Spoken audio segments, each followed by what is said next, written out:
Bonsoir à tout le monde. Voilà, alors donc les personnes pourront nous rejoindre si elles le désirent ou bien vous pourrez le regarder en replay. Voilà, donc c'est le Centre Aroma Ayurveda. Avec moi-même, Isabelle Imbert, voilà, et Gilles Bédard, Bonsoir. voilà. Ça faisait un petit moment, hein, en fait, on devait déjà le faire lors du premier confinement, et puis bon, les choses avancent, et puis on l'a pas fait, voilà. Peut-être pas tout le monde connaît Gilles Bédard, vous allez apprendre à le connaître, voilà, hein, on a voulu en fait commencer une petite série, hein, en fait comment je pourrais appeler ça, une série de conversations, on va dire, voilà, comme ça, parce que ça fait un petit moment. Alors on écrit pas mal de choses aussi depuis quelque temps, et on avait envie de partager, c'est vrai, encore plus dans ces périodes-là, de notre expérience, nos vies, hein, aussi, et ça fera peut-être une certaine résonance à chacun, hein, au fond de soi, comme moi ça l'a fait à un moment donné, comme Gilles aussi. C'est-à-dire comment trouver ou retrouver en fait un sens plus profond à sa vie, hein, voilà. Donc dans la vie, on peut à un moment donné se poser si ce que l'on vit, ce que l'on fait, là où l'on vit, quel travail, la famille, enfin dans n'importe quel domaine, si c'est correct pour soi, si on se sent à l'aise dedans. Et puis il y a, même si on a tout chamboulé à un moment donné, ou on a fait éventuellement des virages à 180 degrés, on sent que c'est encore pas tout à fait fini, hein. Souvent, on va commencer à changer un petit peu sa manière de voir la vie, et puis on change éventuellement de métier ou d'endroit. Et puis, il faut quand même assumer, hein, le côté matériel, entre guillemets, aussi. Et on va pas tout à fait jusqu'au bout. Et puis, il y a les étapes, hein, de la vie, hein, au fur et à mesure. Souvent, on doit s'occuper de sa famille, on doit s'occuper des choses peut-être prioritaire, et on va pas jusqu'au bout, et puis ce sont des étapes, hein, dont on a besoin en fait de vivre, et on se rend compte au fur et à mesure, chemin faisant, selon les rencontres, selon ce que j'appelle les petits défis, les petits obstacles de la vie, mais qui nous permettent justement d'avancer encore plus. Et c'est comme ça que petit à petit, donc en fait, on va de plus en plus dans la profondeur enfin, le sens profond de sa vie, quoi, en fait, hein, voilà. Donc, on va recevoir Gilles Bédard, voilà. Je lui laisse la parole. Voilà, voilà. Bonsoir tout le monde. Voilà, Gilles Bédard. Bon, alors Gilles Bédard, oui, tel âge, tel, mais dans le sens profond des choses, c'est qui es-tu, on va plutôt voir les choses dans l'origine de ta quête du son, et je dirais même de la quête du son à la quête de soi, quoi, Ouais. en fait. Hein, voilà, on va commencer cette première série avec plutôt ce... Une présentation. Voilà. Moi, j'ai l'élément majeur dans ma vie, c'est vraiment la musique. Une musique plus particulière, ce que j'ai appelé la musique contemplative, et qui est un mélange de musique ambiante, de ce qu'on appelle aussi la space music ou la musique cosmique, et de musique aussi chamanique. Ça fait que donc, ça a été ma passion, ça a été ma carrière aussi pendant 15 ans. Ça, j'aurai l'occasion d'y revenir. Mais si je regarde aux origines, moi, j'ai toujours grandi dans la musique. À la maison, il y avait toujours de la musique. Mes parents chantaient dans des chorales, dans des chœurs. Et l'élément qui m'a le plus marqué, c'est que mon père chantait également du grégorien dans une chorale dans notre village, Sainte-Dorothée à Laval. Et il y avait des grandes orgues. Ça fait que donc, dès l'âge de 4, 5, 6 ans, ça a été mon petit lait. Ça m'a vraiment marqué.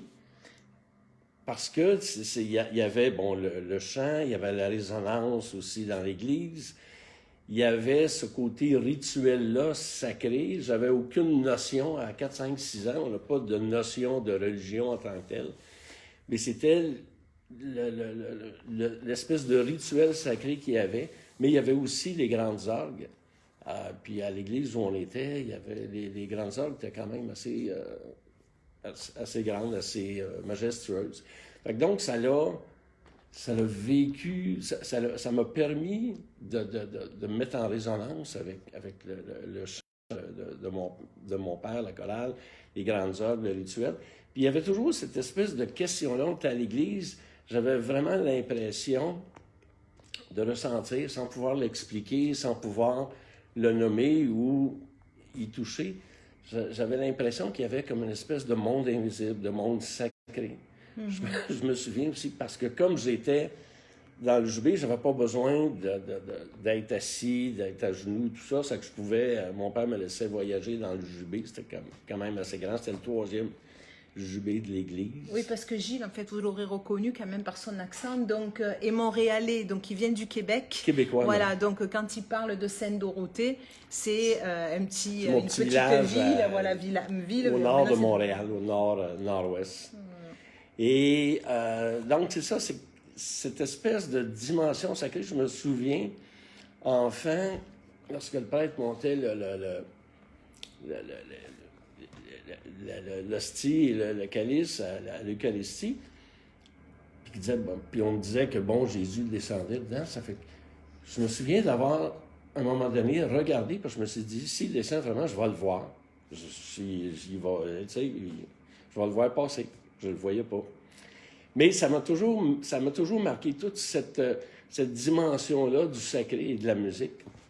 Et puis après ça, mon adolescence, on a grandi dans le classique. Après ça, j'ai découvert les Beatles grâce à mon cousin Jacques.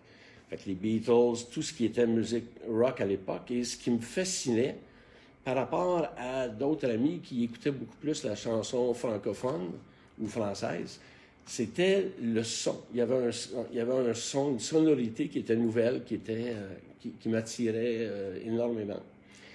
Puis après ça, ça a été la découverte des Beatles. Il faut dire aussi que lorsque j'étais enfant, je me suis dit, je vais faire un prêtre, comme ça, je vais avoir accès à ça. Tu sais, ce monde invisible-là, tu sais, ça fait que... Parce que ce monde invisible, en fait, pour toi, tu avais l'impression qu'il était qu'à l'église, quoi, en fait. Bien, c'est là que je le ressentais. C'est à ce niveau-là. C'est à ce niveau-là. Je me disais, il y a quelque chose qui se passe. C'est comme une porte. Et quand tu parles de ressenti, c'est-à-dire tu le ressentais de quelle manière? C'était dans mon cœur. Il y avait comme une espèce de certitude. La même chose à l'école, on apprenait la religion. Puis où est Dieu? Dieu est partout, tout ça, tu sais.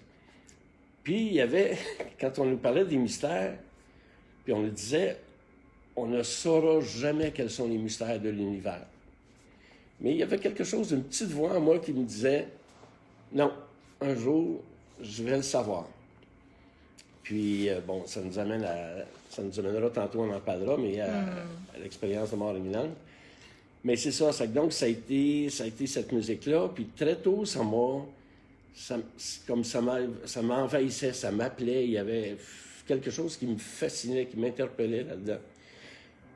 C'est ton premier contact avec la musique réellement, enfin la musique qu'on peut appeler profondément pour toi? Ouais. Puis il y a aussi, chez mes grands-parents paternels, les parents de mon père, ma grand-mère jouait de l'orgue et du piano. Mon grand-père était maître de chapelle. Donc, la tradition chez mon père, après le souper, il mangeait, puis à la fin du souper, il serrait ce que mon grand-père appelait les choses périssables, le beurre, le lait, les choses qui vont au frigo.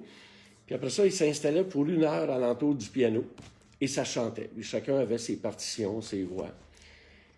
Puis lorsqu'on avait des parties de famille, des fêtes de famille, qu'on se réunissait toute la famille, parce que mon père, il était 9 enfants. Puis il y avait en moyenne 3, 4, 5, 6 enfants par famille. On se retrouvait beaucoup. Donc, il y avait toujours, vers 10 heures le soir, il s'installait dans le piano, puis pendant 2-3 heures, bien, ça chantait. Okay. Fait que ça a marqué mon enfance. les jeux des voix, et tout ça, puis le plaisir qu'ils avaient à chanter aussi. C'était une fête, là. Du côté de mon père, les parties qu'on avait, c'était une célébration, là, tu sais, ça fait que... Et donc, du coup, tu as grandi comme ça au niveau de l'enfance, de l'adolescence, de cette manière-là, quoi, en fait. Et donc, tu es arrivé, on va dire, à la fin de l'adolescence, début, donc, jeune homme, hein, en fait, et puis tu as 20 ans, voilà. Et qu'est-ce qui s'est passé, donc, à 20 ans? Ouais, voilà. À 20 ans, je finissais le secondaire, qui est ici, c'est quoi? C'est le collégial? Pas le collégial, mais... Non, on finit en général... bon, on a déjà terminé le baccalauréat et on est en université ou dans des études spécifiques. Nous, c'est ce qu'on appelait le cégep, ou probablement ici, c'est le lycée. Et je voulais m'en aller en musique. J'avais été voir le conservatoire, mais l'idée de faire 8 ans de formation, déjà je jouais de la guitare, d'apprendre un deuxième instrument, mettons, du piano, puis de finir au bout de ces 8 ans-là, professeur de solfège ou professeur de musique à l'école. C'est que c'était pas... Ça me parlait pas vraiment. Puis moi, je voulais... Bon, j'ai eu un groupe pendant 3-4 ans, et on faisait des tournées, puis tout ça au Québec. Un groupe de musique? Un groupe de musique, oui. Okay, on était 3. J'avais un flûtiste qui chantait aussi. Il y avait moi la guitare, 12 cordes, et j'avais un claviériste. Okay. Fait que donc, on interprétait des chansons québécoises, certaines chansons françaises, à la façon de Genesis, Moody Blues, Pink Floyd aussi, tout ça. Parce qu'après avoir découvert les Beatles, par la suite, j'ai découvert ce qu'on appelait la musique progressive, les Moody Blues, Genesis, Pink Floyd et tout. J'étais un grand consommateur de disques, donc je pouvais acheter jusqu'à 6 à 10 disques par semaine. Que souvent, j'avais ma première série, c'était 5-6 disques le soir de ma paye, le mercredi. Puis si j'avais pris le lundi, j'avais ma nourriture, mes transports, tout ça. S'il me restait encore de l'argent, j'avais de l'argent des fois pour 2-3 autres disques. Puis les disques, c'était pas cher à l'époque, c'était en dollars canadiens. C'était 2-3 dollars. Ça fait que j'avais assez d'argent pour m'acheter des disques. Et d'après ce que j'ai compris, donc à 20 ans, il y a eu un événement marquant, en fait, dans ta vie. C'est ça. Fait que donc, il y avait le cégep, puis je savais pas trop exactement, puis bon, on m'avait recommandé l'informatique, mais dans ma tête, à l'époque, l'informatique, c'était de faire, en tout cas, ma vision, c'était de faire des trous dans des cartes informatiques, puis tout ça. Ça ne me parlait pas. Donc, ce que j'ai décidé de faire, c'est d'arrêter 1 an, de travailler, de prendre du recul, puis de voir comment c'était pour se transformer. Fait que donc, pendant 1 an, j'ai travaillé. Et au bout d'1 an, j'ai commencé à avoir des problèmes de santé. Fait que donc, j'avais différents symptômes qui se produisaient.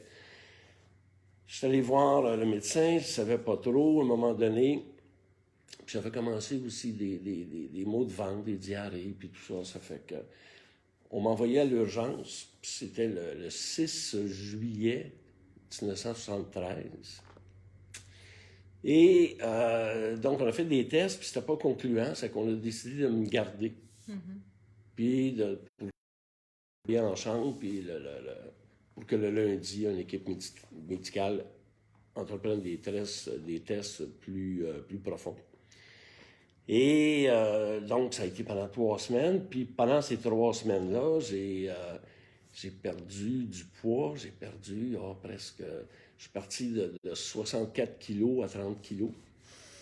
Puis après ça, ils ont dit à mes parents, mais là, ils ont découvert que c'était la maladie de Crohn. Mais ils ne savaient pas, à l'époque, ils ne savaient pas si c'était la maladie de Crohn ou la colite ulcéreuse. Fait que donc, finalement, devant l'état de santé qui s'aggravait de plus en plus, c'est qu'on m'a transféré dans une chambre privée, puis on a dit à mes parents, il va mourir, on va juste le maintenir là. C'était déjà très grave à ce moment-là. Oui, c'était déjà très grave. Ouais. Et il n'y avait pas eu de symptômes spécifiques avant, non. En fait, rien du tout. Non. Puis finalement, je crois que c'était un virus que j'avais attrapé, tout ça. Fait que lorsqu'ils m'ont changé de chambre, j'ai été pendant 1 mois et demi dans le coma. Et c'est là que j'ai eu 20 ans, parce que ma fête, c'est au mois de juillet. Je me souviens vaguement d'avoir vu passer un gâteau. Il me semblait qu'il y avait des lignes bleues sur le gâteau. Je ne sais pas si c'était la morphine qu'il me donnait ou si c'était vraiment ça. C'est que j'ai jamais goûté à mon gâteau, tout ça. Et j'ai commencé à reprendre conscience à la fin d'août. Okay. Et là, il fallait puis le diagnostic que le médecin avait fait, c'était de m'enlever les intestins, de me faire ce qu'on appelait une colostomie ou l'iostomie, tout ça. Et à 20 ans, je ne me voyais pas avec des sacs sur les côtés, des poches, comme vous appelez ici, tout ça. Fait que donc, j'ai réussi à engraisser, je suis sorti de l'hôpital. Finalement, j'ai été 5 mois juste à l'hôpital. Je suis sorti le 6 juillet. Donc, tu étais dans le coma pendant 5 mois, quoi? Non, pas pendant 5 mois. J'ai été malade pendant 5 mois. Même malade, OK. Mais j'ai été dans le coma pendant 1 mois et demi. D'accord. Fait que c'est ça. Donc, après ça, à partir de septembre, ils ont essayé différentes choses pour me faire engraisser, différentes méthodes. Donc, je mangeais à peu près tout ce que je pouvais, tout ce qu'ils me donnaient. Puis après ça, ça ne fonctionnait pas. Puis, la mi-octobre, ils ont commencé, à peu près à cette période-ci, ils ont commencé à essayer de l'hyperalimentation. C'était vraiment le dernier recours. En fait, c'est des vitamines, des protéines qui sont envoyées directement dans le cœur à partir de la veine jugulaire. OK. Fait que donc, pendant 15 jours, j'ai engraissé d'une livre par jour. Fait que ça allait bien. Puis au bout de 15 jours, le 17 novembre, je me suis réveillé un matin, je filais vraiment mal, j'avais pas le goût de manger, je voulais juste dormir, puis tout ça. Puis là, on a commencé à faire des tests, puis finalement, tout au long de la journée, j'étais comme d'une sorte de semi-conscience, semi-coma, si tu veux. Puis, dans un premier temps, ils m'ont mis l'oxygène. Tu sais, tu te réveilles, tu t'entends comme... Finalement, c'est l'oxygène. Après ça, une deuxième fois, c'était des piqûres qui me faisaient une injection, mais je ne sentais pas mes bras, rien. Troisième fois, c'est comme tu entends des voix, puis finalement, ça se clarifie, puis c'est l'extrême onction que tu reçois. Tu sais. Mais ce qui se passait, c'est qu'à chaque fois que je reprenais conscience, je réalisais que j'avais l'énergie de mes membres se dirigeait vers le cœur. Donc, je ne sentais plus mes mains, je ne sentais plus mes pieds, tout ça. Et le soir, vers, je sais pas, la nuit, vers peut-être 2 heures du matin, mes parents étaient là parce que c'était une question de seconde pour que je décède. Puis là, le médecin est arrivé dans la chambre, il a ouvert la grosse lumière, puis comme je n'avais pas mes lunettes, j'avais l'impression, je voyais flou un peu. Puis l'effet que ça me fait quand il m'a retourné sur le dos pour m'ausculter, c'était comme tout à coup si j'observais un soir de pleine lune, un peu comme ces temps-ci. Et tout à coup, les murs sont disparus, puis je me suis retrouvé comme dans en dehors de mon corps, dans le coin derrière moi du plafond. Puis j'observais, je pouvais me voir, les médecins, le corps médical, mes parents, la famille, tout ça. C'est vraiment particulier parce que c'est comme si tu observes, tu es comme au 2e étage, puis tu observes les gens qui passent dans la rue. Donc, je savais que c'était moi. Je voyais ce qui se passait. Je pouvais ressentir ce qu'ils vivaient également. Mais je n'avais pas de lien émotionnel, si vous voulez. Tu ressentais ce que les personnes, quoi, en fait. Tu ressens l'espèce d'angoisse, de tristesse aussi. Tu ressentais leurs émotions, quoi, en fait. Okay. Puis, pour moi, je me sentais gros ou petit comme un grain de sable. J'étais dans une espèce d'océan d'énergie très puissant, avec un sentiment de liberté extraordinaire. Et puis, c'était vibrant, c'était... comment je pourrais dire ça? C'était comme plein de vie, si vous voulez. C'est le mot que je pourrais utiliser. Oui, vibrant. Fait qu'en voyant ça, puis après ça, j'ai senti comme une espèce d'appel. C'est que mon petit grain de sable s'est tourné un peu. Puis là, tout à coup, je me suis retrouvé dans une espèce d'immense salle Je voyais pas les murs. C'était beaucoup plus un endroit énergétique, si vous voulez. Et il y avait 12 êtres de lumière en face de moi. C'était pas des anges, c'était comme une espèce de forme ovoïde. Je voyais pas de visage ou de forme. C'était lumineux. Puis derrière eux, il y avait comme une immense porte de tunnel ou soleil. C'était blanc, lumineux, mais ça ne m'éblouissait pas les yeux.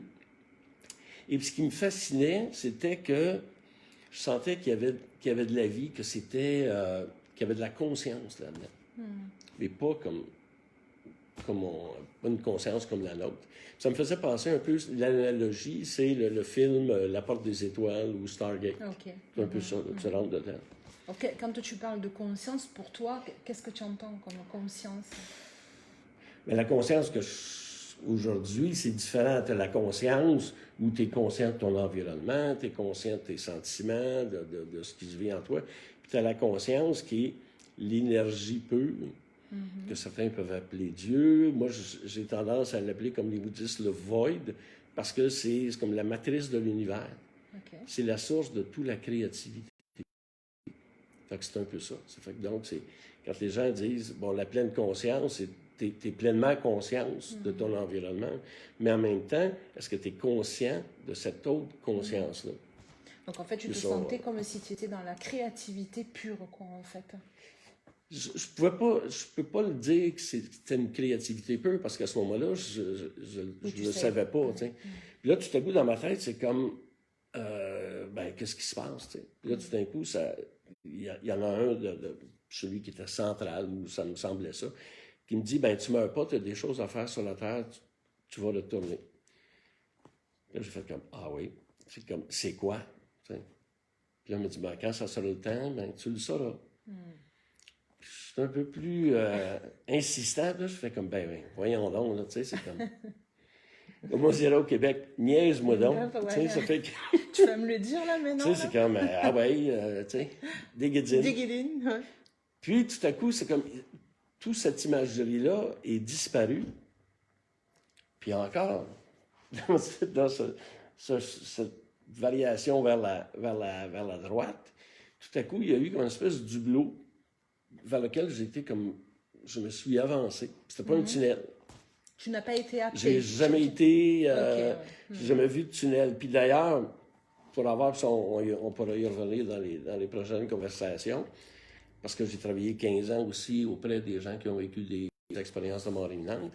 Le tunnel ne se vit qu'entre 9 et au plus 30% des gens qui vont vivre le tunnel. Mais c'est pas une constance. Okay.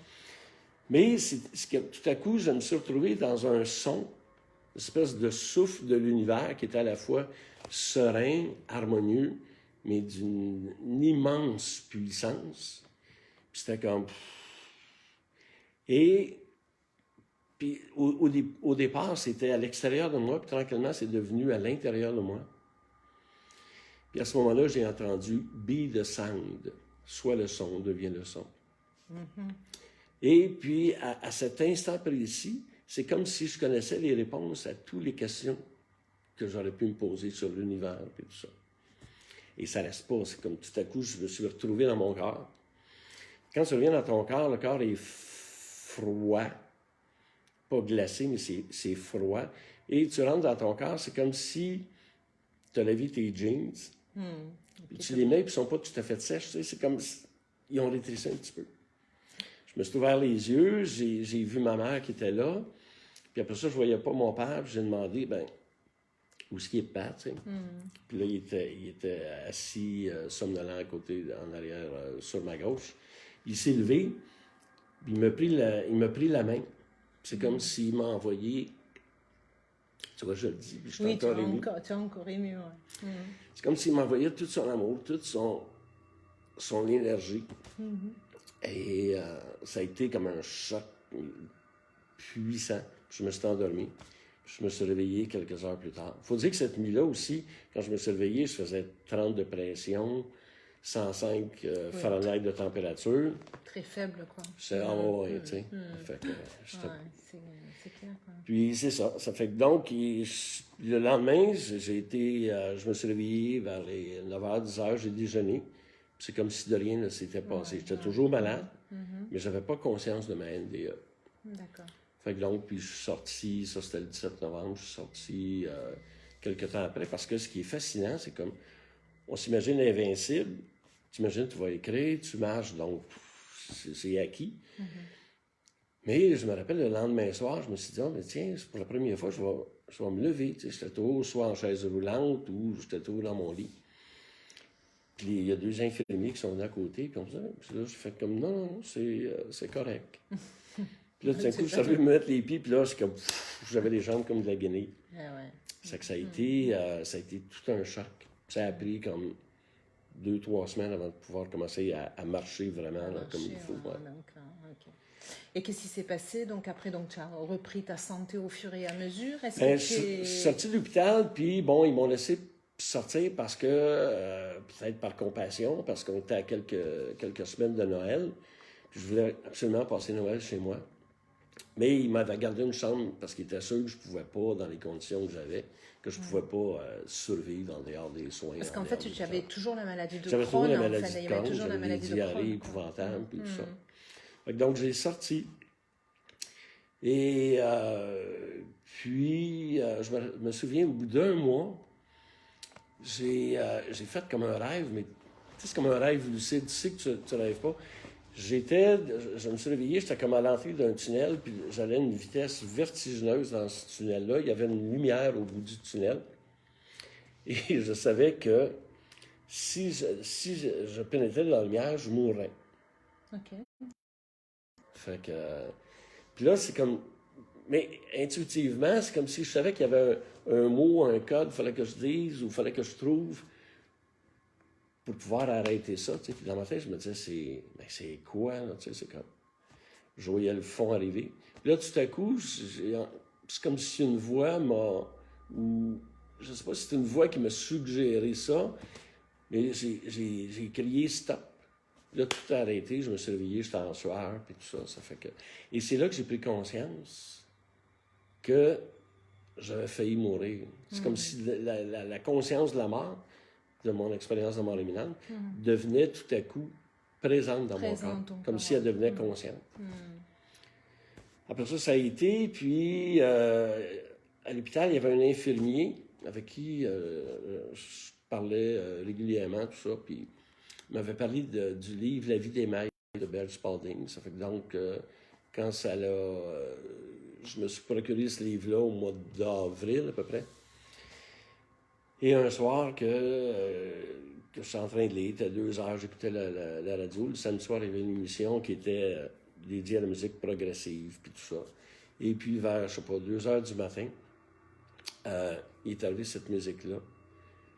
Musique de Tangerine Dream. Et c'était spécial, c'était un peu comme le grégorien, mais il y avait quelque chose qui était totalement nouveau pour moi. C'était comme une musique d'espace. Puis tout à coup, j'ai comme revécu mon expérience de mort imminente. J'avais avec moi un de ces êtres de lumière là, qui était là, puis il m'a dit, bon, ben, tu vas emmener les gens. Puis c'était comme si j'étais sur une espèce de montagne. Le sol était bleu, puis le ciel était vert. C'était vraiment fascinant. Ça m'avait marqué. Je me suis dit, c'est clair que j'ai rien pris, j'ai pris juste du café, tu sais, quelques chips. Puis, cet être-là me dit, ben, tu vas emmener les gens ici avec cette musique-là, puis cette philosophie-là, ou la vie des maîtres. Puis dans ma tête, je me voyais pas un gourou, là, tu sais, je veux dire... Fait que moi, tu sais, ouais, c'est pas sûr, qui je suis, moi. Puis il m'a dit, bon, ben là, c'est pas tout de suite. Quand ça sera le temps, tu le sauras, puis tout va bien aller. Je dis, OK. Ça a duré, je sais pas combien de temps, mais...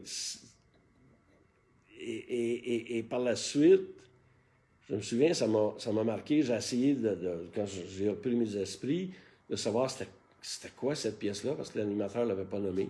Ça a pris 3 semaines avant de rejoindre l'animateur, puis qu'ils me disent, ben, c'est Tangerine Dream, tel album, puis tout ça. C'est un groupe de musique électronique qui n'a rien à voir avec la musique électronique d'aujourd'hui, c'est complètement différent. Mais c'est que je me suis procuré cet album-là, puis après ça, j'ai commencé à acheter tout ce qui se faisait dans ce type de musique qu'on appelait musique cosmique ou spatiale. Tu sais. Donc, c'était pas des musiques que tu écoutais avant, en fait, parce que Non. dans le monde musical, tu le connais depuis que tu es tout petit, mais c'était pas la vibration, si je peux le dire comme ça, la vibration Il y avait quelque musicale chose que tu avais de l'habitude. plus, il y avait comme un espace, mais en même temps, je sentais que c'était ça, mais c'était presque ça, c'était pas tout à fait ça. Ok. Donc, ça a été vraiment, c'est là que je pourrais dire que ma quête du son a commencé. Ok. Parce que déjà, la musique, en fait, avait pour toi un sens plus profond, quoi, Ah oui, en oui, fait, oui. ouais, que ce que j'écoutais avant. Je me souviens d'avoir entendu l'album des Moody Blues, To the Threshold of Silence, sur le seuil d'un rêve. Ça commençait rock, puis ça finissait vraiment sur le seuil d'un rêve. Vraiment, là, c'est comme en méditation profonde. Puis là, je me disais, il doit y avoir une clé, il y a quelque chose qui fait que ça me prend là, ça m'amène, puis ça me fait vivre tout ce voyage-là intérieur. Tu sais.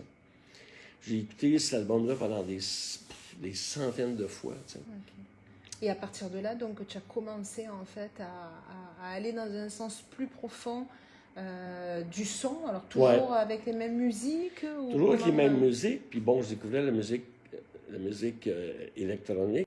Là, puis il faut dire que pour compléter avec l'album des Moody Blues, c'est qu'à un moment donné, en l'écoutant, il y a comme quelque chose, c'est comme si tout à coup, j'avais compris.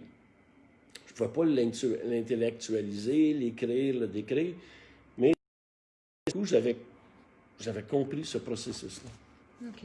Et qu'est-ce que tu as fait de ce processus-là? Donc après, qu'est-ce que tu Je faisais des montages de cassettes, je faisais des voyages intérieurs, je partageais avec des amis. C'était comme dans mon appartement, comme j'avais recommencé à travailler, tout ça. Puis j'avais plein d'amis. Ça fait que donc, comme j'avais plein de musique, ça fait que puis c'était toujours les dernières nouveautés, puis tout ça. Ça fait que j'avais toujours plein de monde chez moi qui venait écouter de la musique, puis tout ça.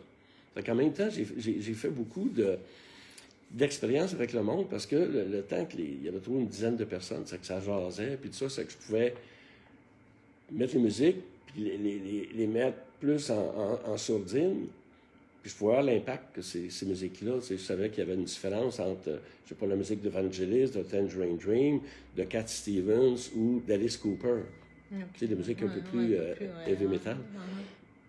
Les conversations, ils changeaient. C'est que j'ai fait ça pendant longtemps à leur insu. Là, c'est comme, d'accord. Et là, tu avais quel âge donc à ce moment-là? J'avais 21 ans. Là. D'accord, ok. J'avais 20 ans plus un an. Donc, ça a été ça pendant 10 ans à peu près. Puis après ça, tout à fait par hasard, j'ai commencé à faire de la radio. J'ai fait de la radio au Québec pendant 10-11 ans. J'en ai fait 8 ans diffusé à Montréal. Puis après ça, 3 ans sur un réseau qui diffusait à travers le Québec. C'était 2 heures par semaine. C'était complètement différent de la musique New Age qui jouait à l'époque, qui était une espèce de musique un peu jazzy ou une musique de relaxation à la Richard Clayderman, si vous voulez. T'sais. Ça fait que c'était ça. T'sais. Mais tandis que moi, c'était 2 heures, mais c'était complètement différent. Comme c'est une radio commerciale, j'avais dit au réseau que, bon, il n'y avait pas de publicité durant l'émission, c'était soit avant ou après. Fait que donc, il y avait, puis une fois par mois à peu près, j'avais un animateur qui était un chanteur populaire, qui était poète aussi en même temps, puis qui était dans cet univers-là. Fait que donc, une fois par mois, il y avait 2 heures de musique, si l'animateur parlait à peu près 5 à 8 minutes dans l'émission, c'était beau. Ça fait qu'il y avait de longues plages de musique. OK. Fait que c'est ça. Puis après ça, ben j'ai comme des musiciens au Québec qui faisaient de cette musique-là. On commençait à communiquer avec moi, c'est que je commençais à travailler avec des musiciens. Puis, comme on n'avait pas l'Internet à l'époque, puis pour avoir des disques en promotion, ça fait que j'écrivais aux musiciens à travers le monde. Ça fait que donc, j'ai été non seulement au Québec à développer cette musique-là, mais j'ai été impliqué aussi sur la scène internationale, autant aux États-Unis, en Allemagne, un peu partout à travers le monde. T'sais. Puis, ce qui m'a amené à devenir producteur par la suite, j'ai quitté mon emploi. Là, tu travaillais donc... J'étais fonctionnaire à l'impôt. Ok, rien à voir. Ça n'a rien à voir avec ça. Et je suis parti. Le lundi, j'ai donné la lettre de démission, puis le vendredi, je partais. Puis c'était même plus une question de je prends une année sabbatique. C'était pas ça. C'était comme je partais. Puis j'avais appelé ma maison de production Rubicon parce que j'avais fait du latin quand j'étais enfant. Puis ça m'avait frappé cette notion-là de Rubicon durant la guerre des Gaules de César, parce qu'il disait tu franchis le Rubicon. Puis dans la guerre des Gaules, il fallait qu'il gagne absolument parce qu'il ne pouvait plus revenir en arrière. Donc, pour moi, le Rubicon, c'est que tu franchis un pas en avant et tu te donnes. Il faut que tu gagnes de toute façon parce que tu ne peux plus revenir en arrière.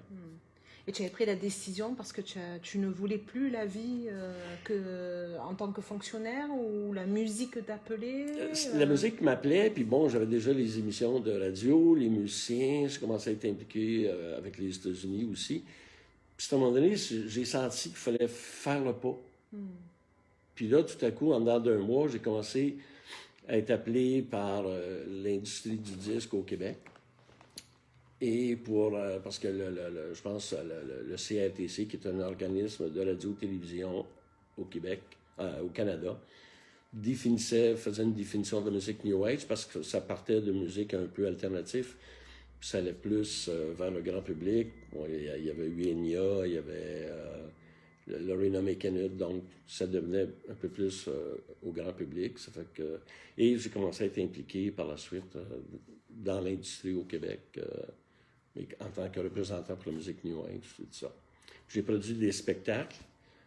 C'est des grands événements avec 10, 11 musiciens dans des endroits vraiment de grande réputation au Québec, des grandes salles. Et c'était en collaboration avec le Radio-Canada, qui était la radio nationale. Ça fait que donc chaque spectacle était diffusé à la grandeur du Canada. OK. Ouais. Fait que c'est ça. Puis après ça, j'ai fait de la radio, j'avais des chroniques de musique. J'ai fait ça pendant 10-15 ans. Et tu expliquais donc en fait la musique pour toi, qu'est-ce qu'elle représentait? Ben, c'est de quelle manière de faire connaître cette musique-là. Okay. Parce qu'il y avait une musique qui était un peu plus superficielle, un peu ce qu'ils appelait la musique New Age, un peu, parce qu'il y avait des choses qui étaient géniales, mais il y avait des affaires qui étaient... tu sais, c'est comme, je sais pas, pour un exemple pour les gens français, c'est que tu parles de poésie, de chansons francophones, puis d'un côté, tu as Léo Ferré, puis de l'autre côté, tu as Frédéric François. Le pauvre. Pauvre lui. Ce qu'il fait, c'est bien, mais pour ça, ça fait que ça n'a pas la même profondeur, disons, que Léo Ferré ou Jacques Brel, puis tout ça. Ça fait que donc, dans cette musique-là, c'était pareil. Okay. Et en toi, tu ressentais... Comment tu peux dire que pour toi, tu avais trouvé vraiment le sens à ta vie, quelque part, en fait? Ça commençait à se manifester, parce que, bon, quand je suis sorti de l'hôpital, pour gérer mes crises de maux de ventre et tout ça, on avait commencé à m'apprendre, parce que l'hôpital Cartierville, où j'avais été hospitalisé, c'est un hôpital universitaire qui faisait beaucoup de recherches. Fait que donc, puis déjà, on m'avait mis sur les soins d'une infirmière, d'une psychologue qui devait me préparer à me faire accepter l'opération. Puis finalement, elle s'est battue pour pas que je me fasse opérer. Okay. Fait que donc, ça m'a amené plein d'informations aussi, la psychologie, le corps, la santé. Puis bon, avec par la suite, avec la maladie de Crohn, quand on m'a appris le training autogène de Schultz, mon bras gauche ou droit est lourd une semaine, puis après ça, la semaine d'après, c'est le bras droit, l'autre bras, la jambe, tout ça. Ça, c'est quoi? C'est les techniques de visualisation par rapport à la technique, pas à la douleur. Tu sais. Ouais, okay. Là, je trouvais ça que c'était un petit peu long, parce que je me suis dit, avant de faire que je réussisse à faire tout le corps? À faire tout le corps, ça va me prendre quelques temps. Mais là, j'ai commencé à travailler avec les musiques de Tangerine Dream, ce type de musique-là, Klaus Schultz, les musiques spatiales. Et j'avais un meilleur impact, un meilleur contrôle aussi avec ça. C'est comme ça que j'ai commencé à travailler avec la musique au niveau de ma santé. C'est que j'ai fait plein de tests, je leur partageais ce que je vivais. Puis par la suite, quand j'ai été producteur, j'ai travaillé aussi avec, parce que j'ai toujours eu cet intérêt premier pour la santé. Donc, pour Oui, le en ayant été bien-être, la touché relaxation. Ça fait que donc, personnellement. la musique, c'était pas juste de la production, le côté commercial des choses, mais il y avait tout cet aspect santé. C'est que j'ai travaillé aussi avec des médecins, des spécialistes en relaxation, en méditation, à monter des programmes de musique spécifiques pour la relaxation. Puis, Quand tu dis en fait que la musique pour toi a été essentielle et est toujours essentielle, bien évidemment, mais ça a commencé justement parce que par un problème médical profond. Quand tu dis que ça m'aidait, ça t'aidait de quelle manière? Au niveau de la douleur, surtout pour toi? Une détente. Puis l'autre aspect aussi, d'avoir, parce qu'au bout de 6 mois, quand j'ai pris conscience que j'avais fait une NDE, fait que donc, il y avait toujours cet aspect-là. Il y avait le côté santé, mais il y avait aussi cette espèce de côté de conscience sans que ce soit aussi présent que ça l'est maintenant, parce que ça a changé au fil des temps. Mais il y avait quelque chose, il y avait comme des intuitions. Je me souviens, quand je suis sorti de l'hôpital, puis bon, après avoir pris conscience de mon expérience de mort imminente, bon, ça faisait entre décembre et juin, j'avais plein de gens qui venaient me voir à la maison, qui me rencontraient. Pauvre toi, t'as failli mourir, puis bon, c'est le fun. C'est bien si t'aimes te faire dorloter, puis un peu flatter dans le sens du poil, parce que t'as vécu, t'as été malade, t'as failli mourir. Mais après un certain temps, surtout lorsque j'ai pris connaissance de mon expérience de mort imminente, là, j'avais besoin de sortir du monde, en quelque sorte, d'aller juste me retrouver à l'intérieur, d'être plus contemplatif, plus méditatif. Puis, au collège, j'avais des amis puis, qui sont devenus prêtres, puis il y en avait un qui était en charge d'un séminaire à Québec. Puis, l'été, ben, il n'y avait pas d'élèves, ça qui m'a offert d'aller passer quelques semaines là, passer 2 mois. Puis, donc, ça m'a permis d'être... Puis bon, il y avait des cours de gérontologie qui se donnaient aussi durant cette période-là. Les gens me connaissaient pour ce que j'étais, mais pas pour ce que j'avais été.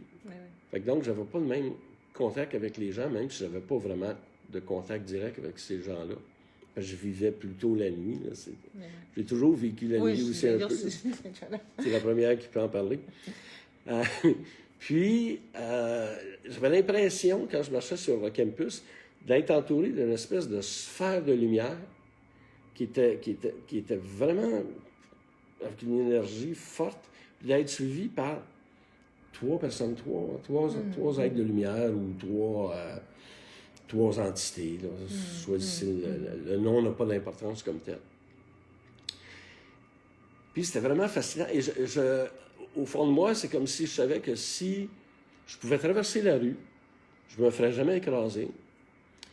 Mais j'ai eu l'intelligence de jamais prendre de chance, parce qu'il s'agit que mes 3 entités soient dans leur heure de lunch, puis mon chien est mort. C'est pas possible. Mais c'est ça, c'est que donc, en même temps, j'apprivoisais tout ce qui était santé, mais avec la vie des maîtres, ça m'emmenait complètement une nouvelle information, toute la dimension mystique, la dimension sacrée, qui était déjà en moi depuis mon enfance, avec les grandes orgues et le chant grégorien. Et là, tout à coup, c'est comme ça se plaçait. Donc, je pouvais vraiment, comme... Je ne cherchais pas à comprendre intellectuellement. C'était beaucoup plus dans mes intuitions, dans mon ressenti, d'apprendre ce langage-là de l'intuition et du ressenti. Fait que... donc, c'est comme ça que ça s'est fait. Après ça, j'ai fait de la radio. Puis bon, à l'époque, il y avait énormément. Je recevais une moyenne de 50 albums par semaine. Il y avait des choses super géniales, puis il y avait des affaires que... J'avais une catégorie que j'avais partie qui s'appelait « La fois où j'ai regretté d'avoir des oreilles ». Et est-ce qu'on peut dire que, finalement, par rapport à cette expérience-là, à ce moment-là, est-ce que tu recherchais, si je peux l'appeler comme ça, cette vibration mystique, c'est-à-dire faire un lien entre ce que tu entendais comme un message profond, en fait, et de le à la musique, enfin à la vibration sonore, Ouais. quoi. Est-ce que voilà, est-ce que c'était ça qui te Oui, parce qu'il faisait... y avait des musiciens qui avaient cette démarche-là déjà. Puis bon, ben, il y a des musiciens, c'était... Bon, on fait des musiques, ça reste superficiel, ou, puis à cette époque-là aussi, j'avais fait beaucoup de direction artistique pour des musiciens qui commençaient. Puis bon, t'as des musiciens qui étaient super géniaux, puis de l'autre côté, t'as quelqu'un qui vient te voir, puis il te fait jouer sa cassette, puis et là, il te dit, c'est des vrais oiseaux là, qui... tu sais. Fait que, tu sais, le degré de profondeur était quand même différent, tu sais. Puis, il y avait toujours cette démarche-là de chercher, c'est comme cette conscience-là, ce lien que j'avais vécu durant cette expérience de mort imminente-là. Je ne cherchais pas à retourner dans l'expérience comme telle, mais c'était de reprendre contact. Parce que je savais que c'était comme une espèce de courant sonore qui est éternel ou qui est toujours là, tout ça. Puis c'est un soir, je travaillais à la maison, donc je préparais mes émissions, mes chroniques, tout ça. Puis le soir, j'arrêtais vers 11h, je prenais un des CD que j'avais, je le mettais, mettais mes écouteurs. Ce soir-là, c'est un album que j'avais déjà reçu en cassette 1 an ou 2 auparavant, mais c'est un audiophile, ça fait que donc, j'écoutais pas beaucoup les cassettes, sauf dans l'auto. Ce soir-là, j'étais particulièrement, je ne sais pas, prédisposé. Je mets ça. L'album, c'est Structure from Silence de Steve Roach, qui est en soi déjà un classique de la musique contemplative depuis 30 ans. Puis, cet album-là, il y a 3 pièces. La première pièce, c'est comme tout à coup, bon, mes écouteurs, tu t'étends sur le divan. Puis la première pièce, c'est comme une espèce de spirale qui te ramène à l'intérieur de toi, qui ramène tout. Ton énergie, en fait, c'est comme ce qui va te recentrer. C'est-à-dire, tu sors de la conscience ordinaire, des tracas de la journée, puis de tout ça. Ça te ramène ça te ramène à toi-même. La deuxième pièce, Quiet Friend, c'est comme ça te rentre dans ton cœur. Puis là, tout à coup, il est arrivé la troisième pièce, Structure from Silence, qui dure 28 minutes. Puis là, c'est comme un long souffle, tout en profondeur. Puis tout à coup, je me suis senti comme si je devenais léger. Puis j'avais même l'impression, je me suis dit, mon Dieu, je flotte. Tu sais. Puis plus je pensais dans les pensées ordinaires, plus je prenais conscience du divan. Mais là, c'est comme si je partais de mon corps, du corps physique, émotionnel, puis j'allais beaucoup plus dans mes corps. Tu c'était comme... tes corps subtils. Wow, tu sais, il y a quelque chose. L'impact, puis cette respiration-là, puis le silence entre l'inspiration. C'est vraiment, c'était pas nécessairement la même musique, mais c'était la même souffle, ce qui animait cette vague-là, ou ce que j'avais entendu durant mon expérience de mort imminente. Donc en fait, ça t'a fait un rappel. Ah oui, là, c'est comme tout à coup, je me retrouvais dans cet espace-là. Puis non seulement c'était le son, mais aussi la conscience que j'avais ressenti dans le son, que je n'avais pas retrouvé ou que, intuitivement, je recherchais. Parce que tu avais oublié la fameuse conscience que tu avais eue pendant ton expérience. Ah non, c'est toujours là. C'est comme une soif, c'est comme un appel. D'ailleurs, le premier spectacle que j'avais produit, qui était au Spectrum de Montréal, un peu le penchant québécois je pourrais dire, mettons, de l'Olympia, tout ça, ça fait que... Puis, c'est une salle assez réputée au Québec, qui n'existe plus maintenant. J'avais appelé le spectacle Call parce que c'était comme un appel.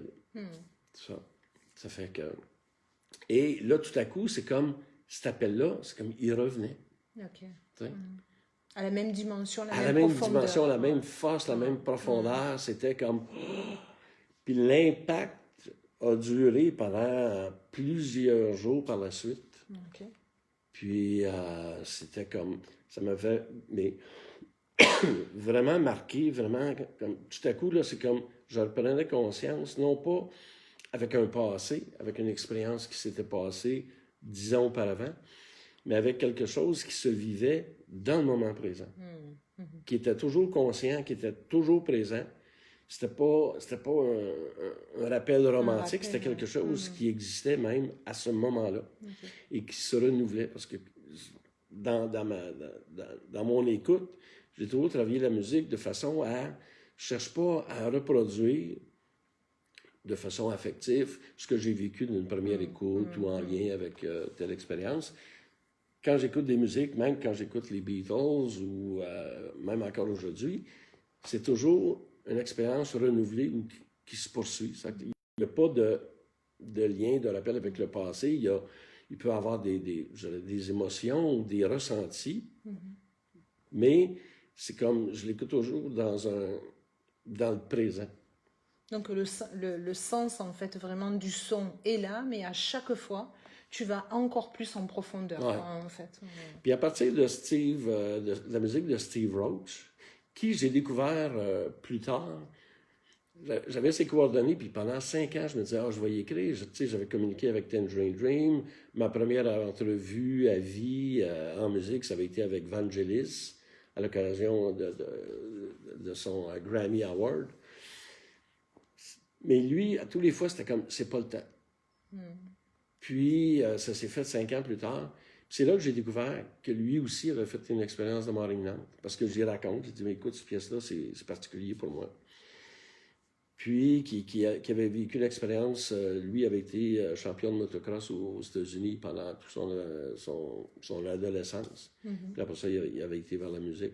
Et il avait vécu une expérience de Morning-Nantes lors d'un accident en moto. Okay. C'est ce qu'il avait, il s'est retrouvé dans la lumière, puis c'était ça qu'il avait entendu, ce son-là. Aussi, ouais. Puis par la suite, et depuis, c'est comme, c'est pas de, il retourne pas en arrière, c'est comme, c'est toujours en avant. C'est comme, à tous les fois tous les fois que tu arrives dans quelque chose où tu penses que tu es arrivé dans un endroit, c'est comme un oignon, c'est comme une pleure d'oignon que tu enlèves. Toujours plus puis chaque profond. fois, c'est comme, il y a d'autres portes qui s'ouvrent. Puis en musique, ça a été la même chose. Puis même, Structure fait quoi, 30 ans, 35 ans que je l'écoute. Puis c'est une expérience renouvelée à chaque fois. Puis j'ai eu l'occasion de constater, parce que pendant ma carrière, ma deuxième carrière en tant que spécialiste pour les expériences de Morning-Nantes, quand j'ai fait des émissions de radio ou de télévision, on me demandait toujours, c'est quoi le son que vous avez entendu? C'est que j'amenais Structure from Silence. Ou en conférence aussi. C'est que j'avais toujours des gens qui venaient me voir par la suite puis ils me disaient, soit c'est ça que j'ai entendu, ou ça m'a remis en contact avec cette expérience-là que je ne savais pas que j'avais vécue. Donc, ça a toujours eu un impact, puis même encore aujourd'hui. Tu sais. Et quand tu dis que c'est beaucoup plus profond, qu'est-ce que tu ressens dans ton corps, si je peux l'exprimer de cette manière-là? C'est un espace qui s'ouvre de plus en plus. Parce qu'à partir de Structure from Silence, c'est jusqu'à Structure from Silence, ça a été une quête du son, de retrouver ce son-là. Puis tout à coup, je reprenais contact de façon consciente, constante, et ça faisait désormais partie de ma vie. C'était d'apprivoiser aussi cette façon-là de le vivre de plus en plus intensément, profondément. Et c'est là que ça a fait comme une quête du son. Un peu comme une espèce de 8 comme ça qui constamment.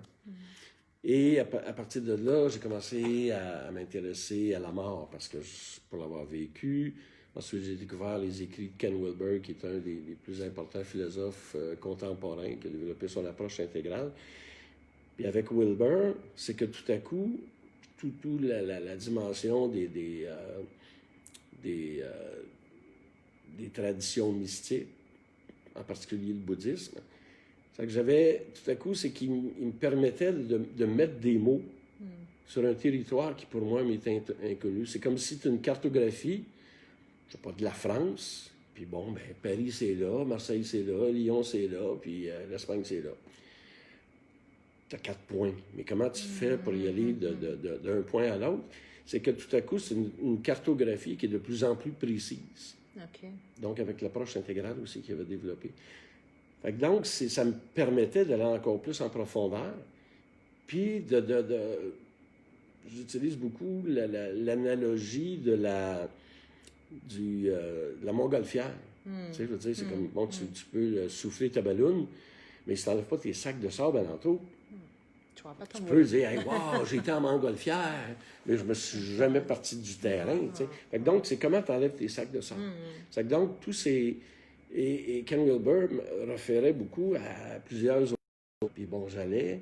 Puis après ça, plus tard, quand j'ai commencé aller plus dans la science et la conscience avec des chroniques ou tout ça, c'est que ça m'a permis de rencontrer des visionnaires, des chercheurs, puis d'aller plus en profondeur aussi. D'ailleurs, c'est comme ça qu'on s'est rencontrés quand j'avais fait une entrevue avec Daniel Audi. Ça fait que c'est ça. C'est que c'était... Il n'y avait pas de plan définitif, c'était beaucoup plus de façon intuitive. Mais l'élément primordial dans toute cette démarche-là, c'était la musique. Puis d'avoir trouvé des musiciens qui avaient cette même quête-là, qui te pousse hors de tes frontières, qui t'amène à te dépasser. Puis, parce que si tu écoutes des musiques qui sont déjà connues, qui sont traditionnelles, tu peux pas explorer l'inconnu avec quelque chose de connu. Donc, il faut que tu ailles.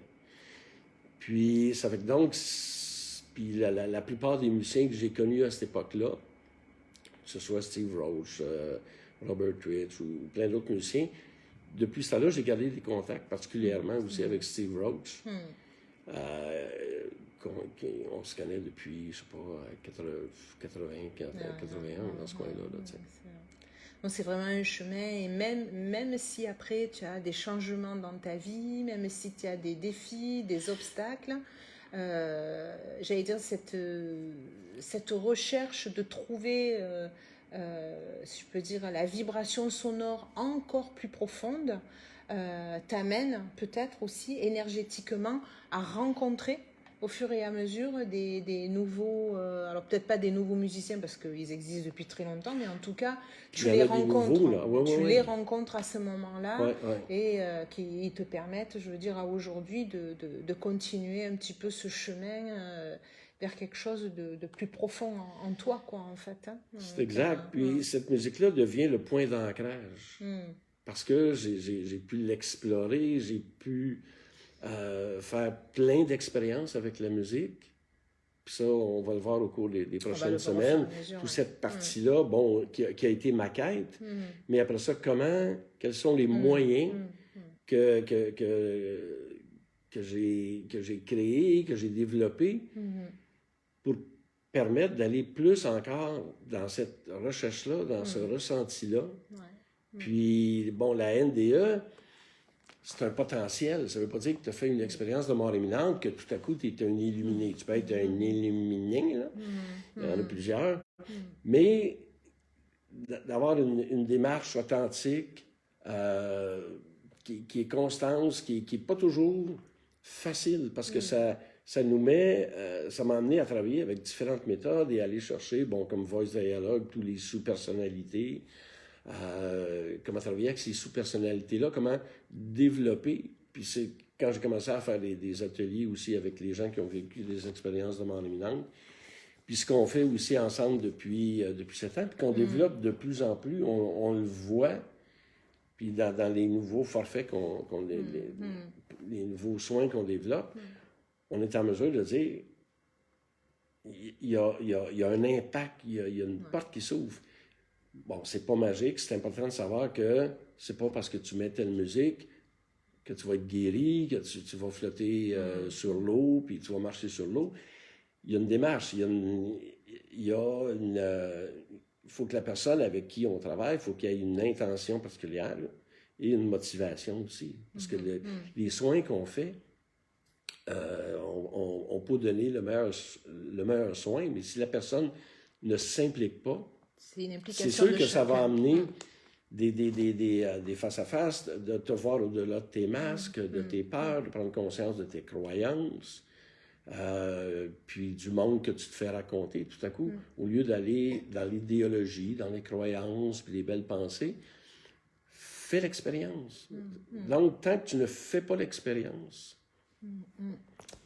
c'est le travail avec la musique, puis C'est ce que nous Donc, allons voir au cours des on- prochaines semaines. Voilà, on les verra. On va finaliser avec. J'avais une question parce que bon, ça c'est ton histoire, quoi, en fait.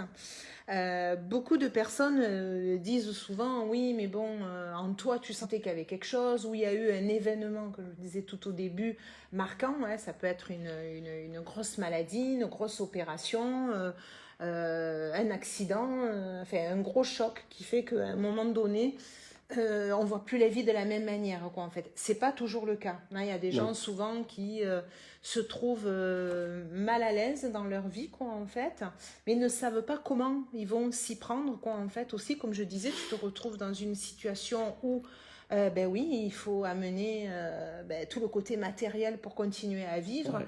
mais en même temps, soit on ressent quelque chose qui est déjà là, hein, peut-être, ou on a envie d'aller dans ce sens-là, ou ça n'y est pas aussi. Quel conseil, parce que bon, tu as quand même pas mal baroudé, j'allais dire, depuis le temps, hein, voilà, avec beaucoup de rencontres, beaucoup d'accompagnement, ça on le verra dans les Puis autres beaucoup conversations. de recherches personnelles, Exact. d'études, puis...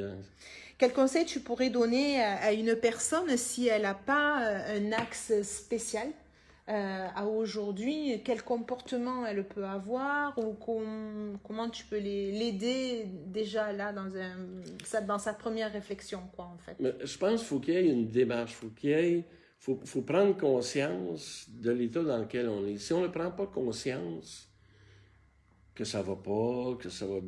Tu sais, tu sais, c'est... Comment je pourrais dire? Souvent, les gens avec qui il y a des gens qui veulent explorer, qui veulent aller au-delà de leurs frontières. C'est un besoin, parce qu'ils ont comblé leurs besoins de base. Donc, si tu n'as pas comblé tes besoins de base, puis qu'en réalité, la maladie est payante pour toi, parce que tu peux manipuler les gens, c'est ce qu'on appelle la tyrannie de la victime, parce que tu es victime, donc tu ne prends pas conscience, puis tu ne prends pas responsabilité aussi de ta maladie. Donc, c'est d'être capable de savoir, OK, je suis malade, puis on l'a vu souvent aussi, que la personne, même si tu as les meilleures solutions, même si la personne sent que si elle ouvre telle porte, sa solution est là, elle va régler son problème, est-ce qu'elle veut le faire? Ça fait que donc, ça prend une démarche, ça prend une intention, puis ça prend aussi une connexion à la fois qui est énergétique avec soi, avec la musique, et émotionnelle aussi. Je dirais pas affective, parce que si tu as besoin de te plaindre encore, tu es victime, tu ne feras pas cette démarche-là.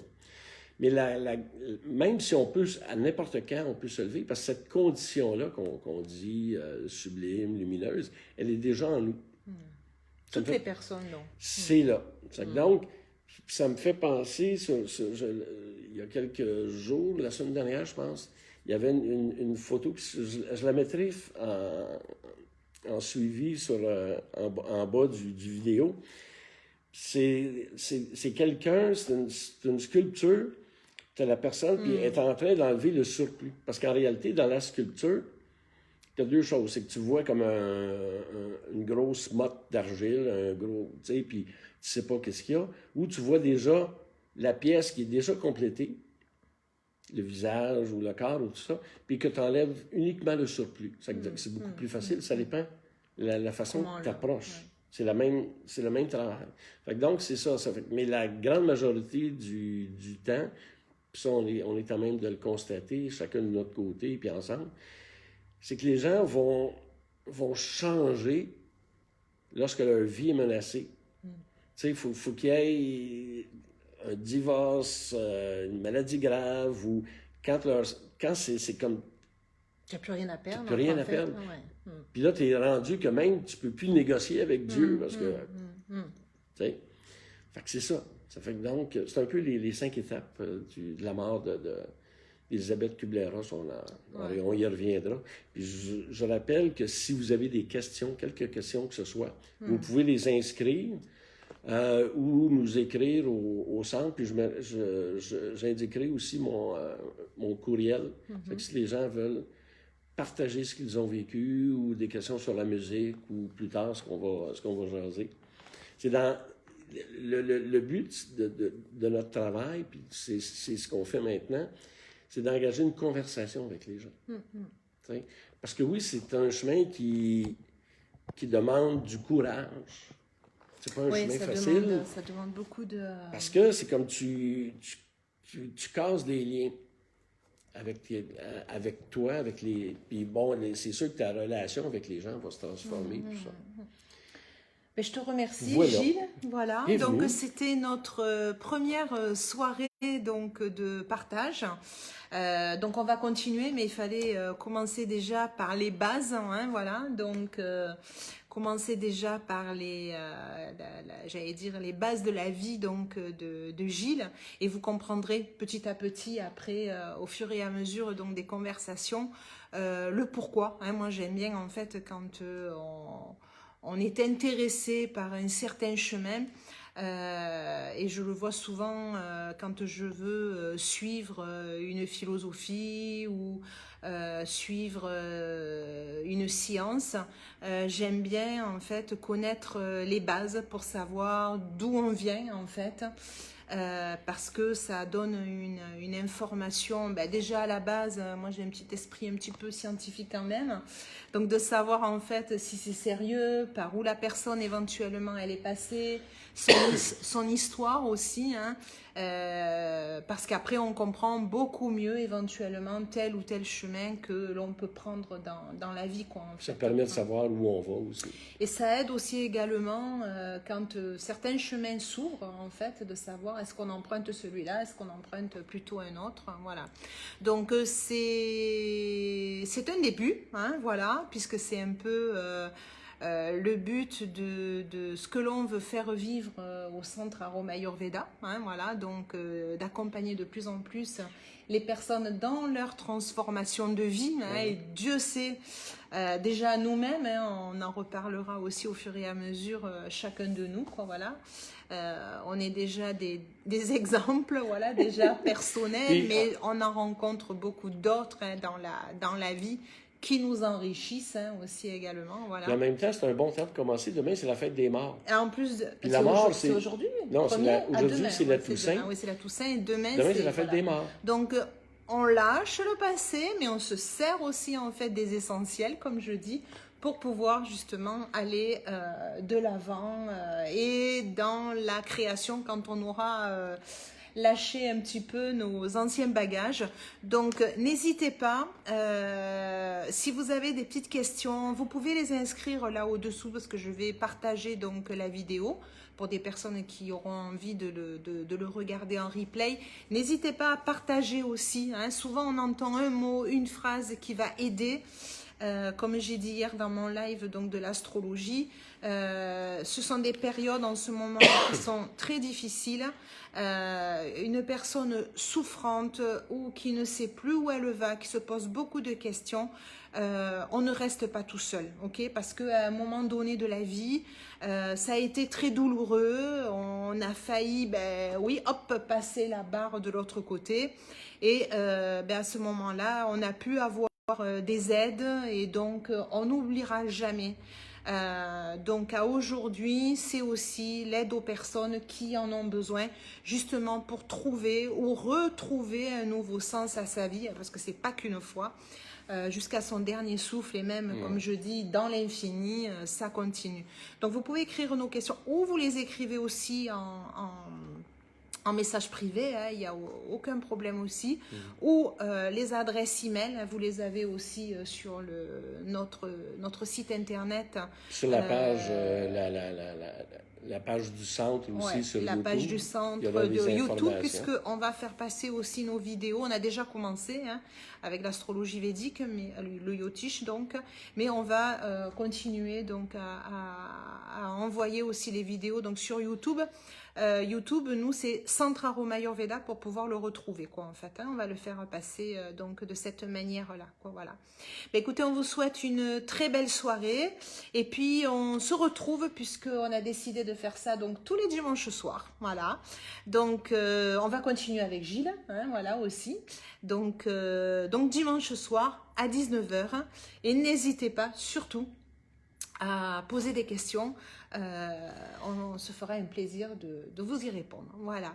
On vous souhaite une très belle soirée et gardez courage hein, pour pouvoir créer de belles choses. Il faut vivre le chaos. On ne peut pas construire de belles choses, comme je dis, sur quelque chose qui n'a plus de sens ou quelque chose qui ne tient pas la route. Comme je dis, on ne peut pas construire une très belle bâtisse sur une fondation qui est déséquilibrée, qui est tout croche, comme on dit, quoi, en fait. Hein, voilà. Donc, il faut assainir. Donc, on va continuer d'assainir pour pouvoir recréer. À dimanche prochain. À dimanche. Au revoir. Au revoir.